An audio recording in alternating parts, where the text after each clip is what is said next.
Are NFL running backs the new divas of the NFL? Surpassing wide receivers? Or is Jim Irsay the new worst owner in the league? Indianapolis Colts running back Jonathan Taylor has requested a trade after contract extension talks between him and the team hit a wall, a dead end, it took a turn for the worst. All of those things. Today, I want to dive into what's really going on between Taylor and the Colts, discuss who is to blame and why Taylor may have just taken back all the leverage in the situation. I've also got the funniest thing I've seen at any NFL training camp ever. That's good sports.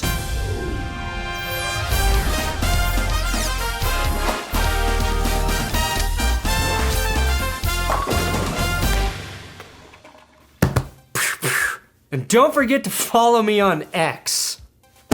God, that sounds stupid. At Brandon Perna. Now, you've heard of Hot Girl Summer, right? Well, let me introduce you to Smooth Sack Summer. Today's episode is sponsored by manscaped.com/goodsports. So when I say smooth sack, I'm talking about smooth ball sacks, nuts, scrotum, the family jewels, tea bags, wee bags, the devil's PhD, testy, stones, gonads, bean bags, the scrot. Okay, I made one of those up, but this little crop shaver with 3 precision blades is the best ball shaver I've ever used. The lubricating strips on this thing are legit. They're so soft and I'll never go down to that area with anything else ever again. The crop shaving gel is clear, so you can see what you're shaving, which in that area is very important. Right now, with my link, manscaped.com/goodsports, you'll get 20% off plus free shipping when you get the Ultra Smooth package. It comes with the crop shaver, the crop gel, and exfoliator, 5 replacement blades, plus the anti-chafing Boxers 2.0, which now come in multiple color options and 3 packs. Plus, the jewel pouch just makes your junk look more complete, if you know what I mean. This clip of a scuffle was posted on Twitter from the Browns training camp, but the reason the scuffle broke out is what makes this hilarious. You can see Browns linebacker number 54, Ogbo Okoronkwo, slapping guard James Hudson in the face mask, and then running away immediately. It's literally been since middle school since I've seen this move pulled, and dang it, I respect it. Because that's 100% how I fight. Now, we've got some juicy drama between the Colts and running back Jonathan Taylor, who apparently requested a trade over the weekend. Neither party here is completely innocent in making this mess.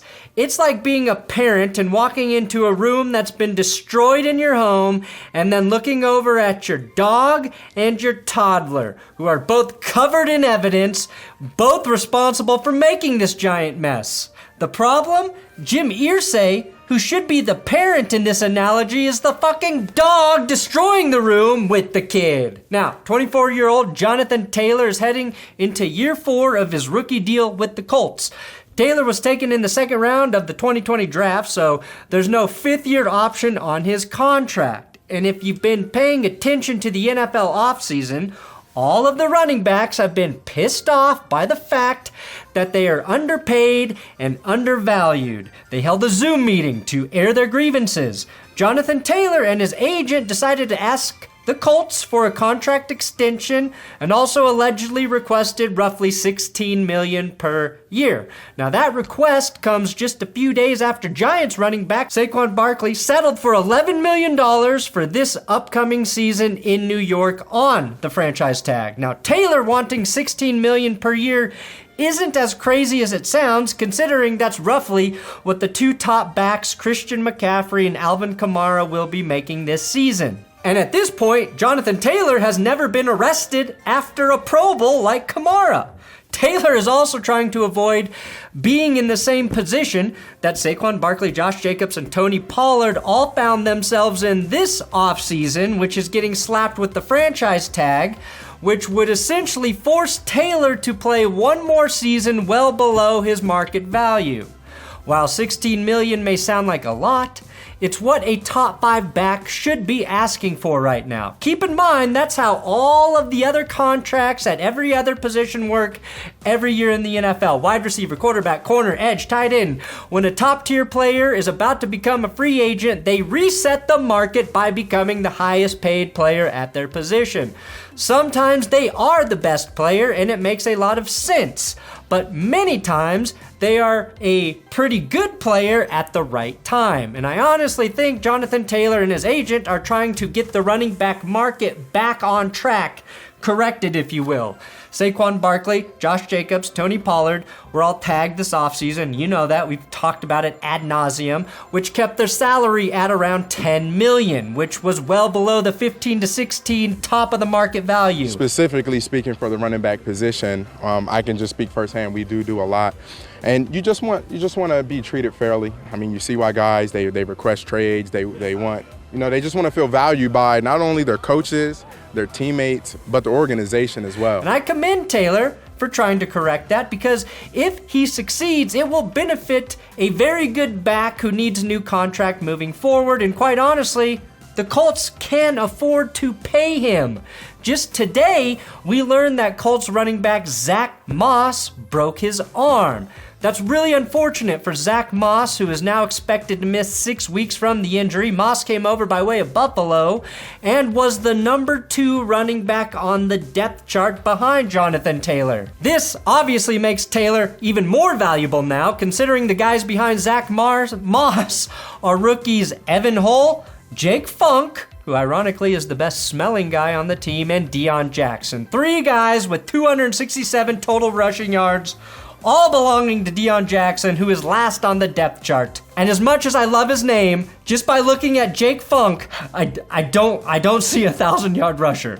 The good news for the Colts is that there are 4 talented running backs left in free agency: Dalvin Cook, Ezekiel Elliott, Kareem Hunt, to a lesser extent, Lenny Fournette. Now, personally, I'd just pay Jonathan Taylor what he wants, instead of, say, paying less money overall, but still overpaying for one of those free agents.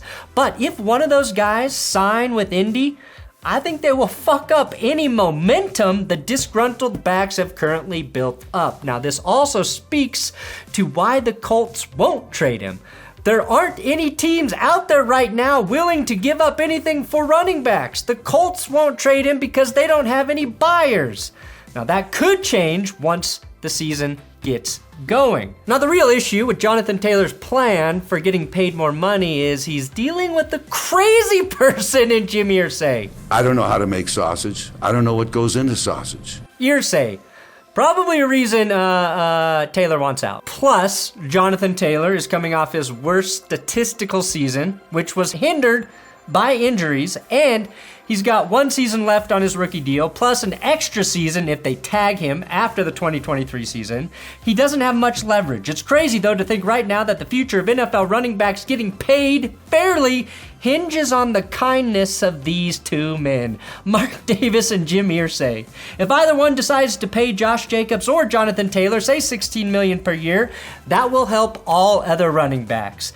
Taylor asks for $16 million. The Colts laugh in his face. He requests a trade, so Jim Irsay meets with him. No deal is made, and now the Colts are threatening to put Jonathan Taylor on the NFI list, which next to the sex offender list is the worst list to be on. In the meeting with Jim Irsay, Jim told Jonathan Taylor if Taylor could sit down and listen to Irsay's entire musical album, start to finish, he would become the richest running back in NFL history. How many years was one man have? Does the term cruel and unusual punishment mean anything to you? Taylor walked out of the room before the first song even concluded.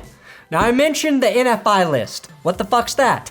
That's the non-football injury list, which is reserved for injuries that happen away from the team facility, which allow teams to essentially keep a guy on IR without paying him for a year, without that year counting on that player's current deal. Essentially, it would be the worst case scenario for Jonathan Taylor. Now, when talking about it, Jim Irsay dropped this strange quote. He said, "If I die tonight and Jonathan Taylor is out of the league, no one's gonna miss us. The league goes on. We know that. The National Football League rolls on. It doesn't matter who comes and who goes, and it's a privilege to be a part of it." Jonathan Taylor asked for a raise, and Irsay was like, "The Earth's 1 billion years old, Jonathan. Does anyone even miss the dinosaurs?" Here's where shit gets even crazier, though. The Colts are saying Taylor has a back injury, which would allow them to play that trump card and put him on the NFI list. A back injury they also claim he suffered working out on his own.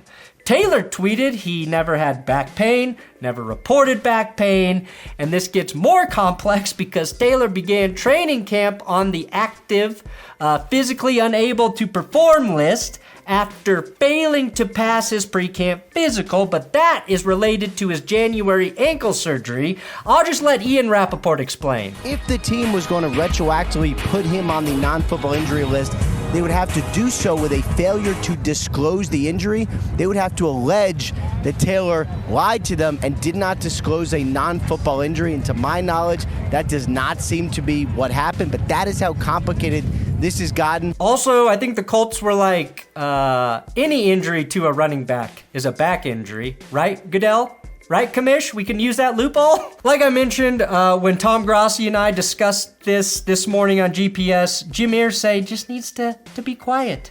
Him publicly talking about all this has made the situation ugly. It makes the Colts look petty and also stupid. They have the cap space to pay Taylor, and will continue to have cap space, assuming Anthony Richardson is the real deal and he plays through his rookie contract. Don't get me wrong, I think the health concerns with Taylor are fair, but if he can play like he did in 2021, where he rushed for 1,800 yards, had 20 total TDs, he'd be instrumental in giving Anthony Richardson a chance to really develop.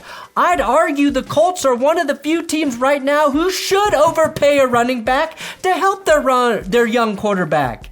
His role over the next 2 seasons is more important than that of Saquon or Josh Jacobs or Tony Pollard. And don't confuse what I'm saying. The Giants need Saquon Barkley to be great, but Daniel Jones got a massive contract extension.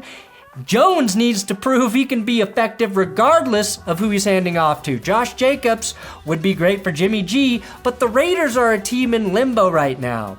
Taylor's instrumental. It comes down to these 2 things, though. 1, Jonathan Taylor is drawing a line in the sand with his contract, and he's doing it to try and benefit all running backs moving forward. I believe that. And the Colts once paid Andrew Luck $24 million, even though they didn't have to because he retired. So Taylor probably thought they might be willing to do a solid for him as well. Instead, when he asked Jim Irsay about getting a raise, this was Jim's response. How about no? Jim is vying for the position as the worst owner in the NFL, a spot that's wide open now that Dan Snyder's officially gone. Unlike Snyder, who was an ass, Irsay is just good old-fashioned incompetent. Now maybe he feels pressure to not overspend on a position that is at an all-time low in value, but with the Zach Moss injury, with the rookie quarterback, maybe, just maybe he realizes putting the load on your running back while fairly paying him is the smart thing to do, at least for the next couple seasons, and it makes sense to do it now. Your opinion really doesn't matter. What matters is the facts. Thanks for watching That's Good Sports here on YouTube. Please subscribe. I will have a Sean Payton, Tim Patrick Broncos video coming up later today.